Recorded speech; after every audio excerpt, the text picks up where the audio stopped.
A conservative Christian group representing 4 Massachusetts churches is suing the state over its transgender bathroom law. The group believes churches should be exempt, arguing it violates core religious beliefs. The future of transgender protections unclear after a newly enacted law came under fire Tuesday, both in the form of a federal lawsuit and a question voters will face. Should it be repealed altogether? That lawsuit targeting the Massachusetts Commission Against Discrimination and the Attorney General, saying the law infringes on a church's ability to reinforce its doctrine when it requires a church to let people use any bathroom with which they gender identify. They believe that the Bible teaches that God created each person as immutably male or female. Christina Holcomb, legal counsel for the Alliance Defending Freedom, representing the churches in Haverhill, Southbridge, Fitchburg, and Swansea, saying the Commission and AG have made threats against the churches if they don't uphold the law. This is their own government that said, because of who you are and the beliefs that you hold and teach within the 4 walls of your own church, you could be penalized out of existence up to $50,000 or thrown into jail for up to a year. Meanwhile, organizations that fought for the protection, like Freedom Massachusetts, calling foul, writing, quote, hundreds of faith leaders and communities spoke out in strong support of the transgender protections law this year. This lawsuit is no more than a last-ditch scare tactic to single out transgender people for the attack. People we talked to are split on the issue, some saying there's separation of church and state for a reason. I like that the country's moving in a more progressive direction, but I think religion is one of those cornerstones of American society that really they should just be allowed to do whatever they want to do. Others saying the law is in place for a reason, to protect against discrimination. Still confusion over how to enforce it. Fines and jail, those just shouldn't be in the equation at all. The Attorney General's office saying tonight they will review the lawsuit, writing, quote, we are pleased that we finally have a law in place that protects transgender people from discrimination in public places. This law is about civil rights and is critical for people who were without full protection and equality under the law for too long. Move over, Sophia, Ellen, and Katie. There's a new cover girl in town. Easy breezy, beautiful cover girl. Actually, make that cover boy. Makeup artist James Charles is the first male face of CoverGirl in the company's nearly 60-year history. There are plenty of obvious reasons CoverGirl named Charles as its newest face. For starters, he's insanely good at makeup. And clearly, people enjoy looking at his work. Thumbs up down below and subscribe if you haven't already. He has over 70,000 subscribers to his YouTube channel. But he doesn't just have a following on YouTube. He has over 435,000 Instagram followers, and he just created his account a little over a year ago. Charles seems pretty excited about the new gig. So I've been telling you lately that I was working on something huge, and trust me when I say I did not lie. Talk about a great start to senior year of high school. Why should gay Australians be subjected to a different lawmaking process than any other of our Australians? NBC News Online is reporting that Australia's opposition Labour Party voted to block a government-backed referendum on same-sex marriage. The decision makes Australia one of the last countries in the Western world to continue to ban gay and lesbian couples from the right to marry. Recent polling shows the majority of Australians support marriage rights for gays and lesbians. Labour Party leader Bill Shorten has also been vocal about supporting marriage for same-sex couples. However, this did little to change the outcome of a Tuesday vote where his party decided unanimously to continue to make same-sex marriages illegal in that country. There is a new development tonight in the Dakota Access Pipeline story. The U.S. Army Corps of Engineers are now refusing to authorize and permit the continuation of the construction. In a surprising turn, the U.S. Army Corps of Engineers says they won't authorize construction of the $3.8 billion Dakota Access Pipeline to resume. Further to that, the Corps reiterated its request to the pipeline company to, quote, voluntarily stop work on private land in the area. The Corps of Engineers, along with the Justice Department and the Interior Department, issued a joint statement essentially saying that the government was not ready to allow pipeline work on its land bordering Lake Oahe and the land underneath the lake. Lake Oahe serves as the water reservoir for the Standing Rock Sioux Tribe. RT spoke with the chairman of the Standing Rock Sioux Tribe, David Archambault II, just days ago when he was here at Capitol Hill. This is indigenous peoples around the world share constant abuse from corporations and from governments, and they have indigenous lands and they have indigenous rights, and we're building awareness, and it's a movement that's arising in indigenous people, and it's encouraging to see that. That was the most productive thing that I've seen, where countries around the world are starting to realize that it's time to take a look at what's really happening. The pipeline owners say they're committed to completion of their project that runs through 4 U.S. states. The nearly 1,200-mile-long pipeline has already cost $1.6 billion and is about 60% complete at this point. The Midwest Alliance for Infrastructure Now Group, better known as MAIN, is a backer of the project. MAIN spokesman Craig Stevens is now calling on the White House to get involved to allow construction, stating, quote, and I'm paraphrasing here, to do otherwise would undermine our nation's regulatory regime and chill American infrastructure development, costing Americans their jobs and ultimately our nation its progress. On Sunday, a federal appeals court ruled that construction may be resumed on the contested site. However, the Standing Rock Sioux tribe, along with several celebrity supporters, say they are not backing down from their fight to protect their land. America now, Democratic presidential candidate Hillary Clinton's allegedly enjoying unprecedented levels of support from the American mass media, according to new leaked emails out published by the investigative news website The Intercept. The documents suggest the media has been working closely indeed with Clinton's campaign to present her in a favourable light. She clearly had come in very well prepared for this debate. Very deliberate on her part. Absolutely. I think is the best speech yet. 5-0. Hillary hit him on everything. She clearly managed to get under his skin. Trump's defenders say all men talk like this. As a guy who has no doubt been in numerous locker rooms, is this how men in America talk to each other? After Sunday's latest debate, some Republican supporters accused the media of bias towards Clinton. Many major U.S. newspapers openly endorsed the Democratic candidate, with the words like a determined leader regularly being used. On Tuesday, federal prosecutors said they will charge Arizona Sheriff Joe Arpaio with criminal contempt of court for defying a judge's orders to end his signature illegal immigration patrols in the state. The 84-year-old lawman and Donald Trump supporter now faces a possibility of jail time as he seeks a 7th term as sheriff less than a month before Election Day. Prosecutor John Keller said in court Tuesday that the government will bring a misdemeanor contempt charge, with the next step being a court filing. Arpaio faces up to 6 months in jail if convicted of a misdemeanor contempt. He will not be formally arrested, and no mugshot will be taken. Creepy clown sightings have gone global, with dozens of incidents now reported in England. Police in the UK have taken the unusual step of issuing warnings after a spate of creepy clown sightings across the country. Officers say there have been dozens of reports of so-called killer clown sightings in the last week. We were standing in the pub and he was by the doorway and he was macking and saying he's going to slit our throats and stuff. So it was scary. If individuals are carrying weapons, then if that is a knife, which is an offensive weapon, then that is against the law. So anybody found in Gloucestershire with an offensive weapon, whether their intention is fun or not, they will be arrested. Sightings began in the US and have now spread to the UK, Australia and New Zealand. Some think the craze may be part of a horror film publicity stunt. Others say it's an elaborate hoax propagated by social media. Why don't you guys come up to this barrier right here? Go ahead and put your butts against it.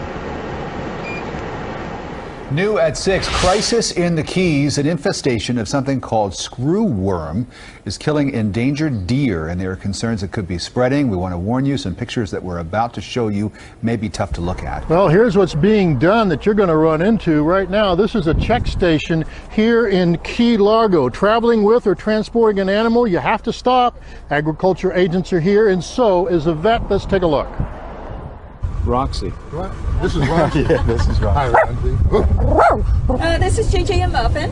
And they're fine. They passed inspection. They passed inspection. All dogs, all animals coming out of the Florida Keys getting the once-over from state agricultural officers, looking for signs of screwworm infection spread by flies like this, attracted to animal wounds. Eggs are laid, worms hatch inside the wound, devastating infection follows. Key deer, the miniature deer that thrive in the lower Keys, most vulnerable.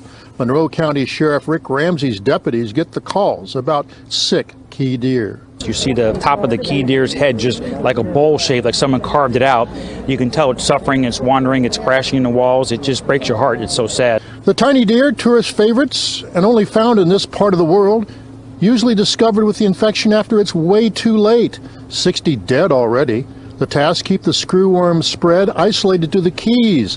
That's why this interdiction station is set up in Key Largo. The next move includes the release of male screwworm flies that have been sterilized. They are not modified or engineered in any way other than to be sterilized. The flies mate but produce no eggs. And the paper also mentioned that there'd be a check station. And for good reason. If the screwworm spreads to Florida's cattle industry, the state would face economic disaster. And it certainly could impact the rest of the state by quarantine if in fact it spreads into the remainder of Florida.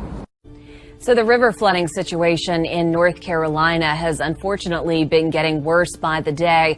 As you know by now, the death toll from Hurricane Matthew has climbed past 30 people, and sadly, about half of those have come from the state of North Carolina alone. And as Governor Pat McCrory mentioned, many of these deaths were preventable. Do not go through water. We've had over 10 people killed as a result of that. We're not messing around, and we do not want to put people at risk to save you once you make that decision. Now, some of these people have chosen to drive around barricades. Some people hydroplaned from driving too fast on these water-covered roadways. All very poor choices, guys. He means it. Pat McCrory wants you to be serious about this situation. President Obama serious too. He's declared a state of emergency for 31 North Carolina counties. And of course, we saw evacuations like this still happening even after Matthew had passed. In Moore County, officials have warned of an imminent dam breach at Woodlake Dam near Bass, North Carolina. And then we had 1,500 people that were stranded in the hard-hit community of Lumberton, which prompted multiple rooftop rescues. The Lumber River has topped its record crest set by Hurricane Francis. That was in 2004. It set that record by more than 3 feet. And the Lumber River isn't the only one to cause significant flooding. Mandatory evacuations have been issued for all residents in the Neuse River Basin and near the Tar River as well. Almost 7 months since the Daesh terrorist attacks in Brussels that killed 35, including 3 suicide bombers, and the streets of the Belgian capital remain heavily militarised. In the European Parliament, EU legislators have been told that the Takfiri terrorist group might be planning further attacks of a different nature. Car bombs might be one, and we know how much they learn how to build vehicle-borne improvised explosive device. And there is a concern as well on the use of chemical weapons, to weaponize chemical stuff. In a bid to help combat terrorism, the European Parliament rushed through legislation 6 months ago to allow EU countries share airline passengers' personal details. Gilles de Kerkhoff says Daesh recruiters are targeting vulnerable Syrian refugees who have made it into the EU. Kerkhoff says the problem is particularly bad in Germany. In ISIS nuclear threat, the UN warning that jihadis are plotting to target power plants across Europe. This after learning that a nuclear power plant was targeted 2 years ago. However, that attack was disrupted by a militant cyber attack. How concerned are you about this warning? Well, we've always been concerned about nuclear terrorism and the idea that somebody could be radicalized who's working inside a plant as an insider doing something, or actually possibly blowing up a plant. Now, for ISIS to have the capability to blow up a nuclear power plant, that's probably slim to none. Even an insider threat, it's very rare for someone by themselves to be able to cause a meltdown because there's so much of a team effort inside a nuclear power plant. People would be observed. However, cyber terrorism dealing with a nuclear power plant, that is an issue because their cyber capability is growing. And I think that's really what's got some people's concern. We've always been concerned about the cyber capability of terrorists. Think of this. In the United States, our critical infrastructure, financial banking, utility infrastructure, and our transportation system, they are vulnerable to a sophisticated cyber attack that our adversary countries have. Russia, China, to name 2. Relations are worsening between Russia and the West over the war in Syria, and it's about to get even more complicated. The Russian President Vladimir Putin has cancelled his scheduled visits to Paris next week after the French President François Hollande said he wanted to hold talks on Syria. It comes as the European Union considers extending sanctions against Russia for its involvement in the Syrian conflict. Russia is accused of committing war crimes by bombing civilian areas. And the British Parliament is also concerned and will be holding an emergency debate on the humanitarian issue in Aleppo within the hour. At the opening of a high-profile security forum in Beijing on Tuesday, China rebuked New Zealand's defense minister. The country criticized his stance on tension in the disputed South China Sea, saying countries not involved should not interfere. To our fifth and final story of the program, China accuses the United States of intervention in Asia amid rising territorial tensions between Beijing and Washington in the South China Sea. Chinese Defense Minister Chang Wanwan said that, quote, some countries seek absolute military superiority and seek their own security at the cost of other countries' security. Following the failed military coup in Turkey in July, patriotism in the country is even higher than it already was. But what does the unpredictable President Tayyip Erdogan have in mind for his country now? His decisions could have far-reaching implications, with Turkey representing the Muslim-majority country in NATO.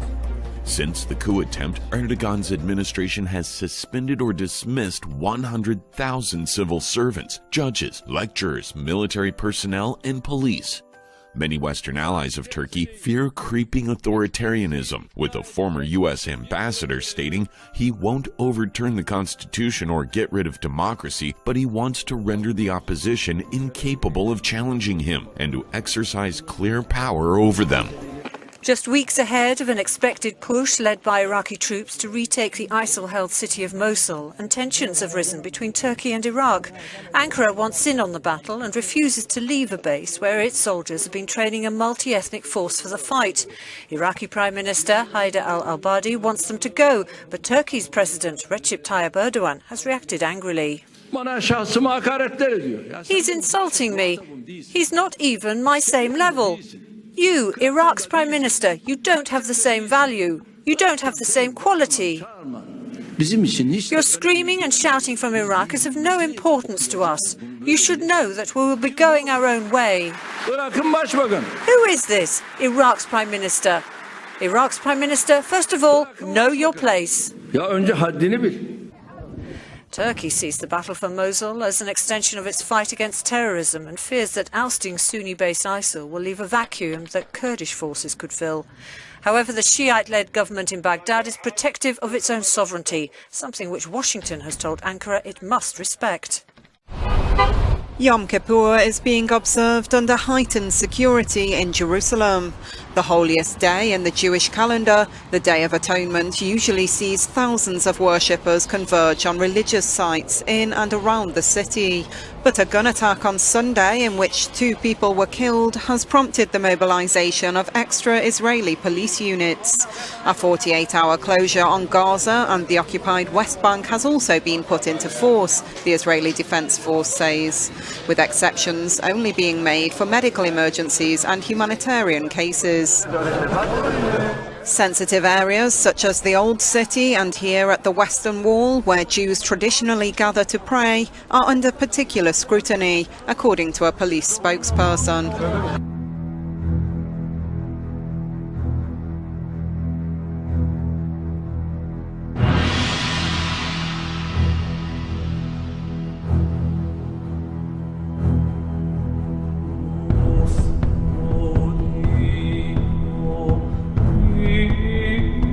A new attempt is underway to revise Jewish history. That's what art historian Victoria Coates claims the UN and the Metropolitan Museum of Art in New York City are doing. In an op-ed published in the Wall Street Journal, she calls out a UN resolution and Met Art exhibit that denies Israel's exclusive claim to Jerusalem. The exhibit instead claiming the holy city belongs to Muslims, Christians, and Jews equally. And she says the UN will launch a more aggressive approach Thursday to define Jerusalem as a global city. Coates calls these claims a movement to delegitimize Israel's claim to the land.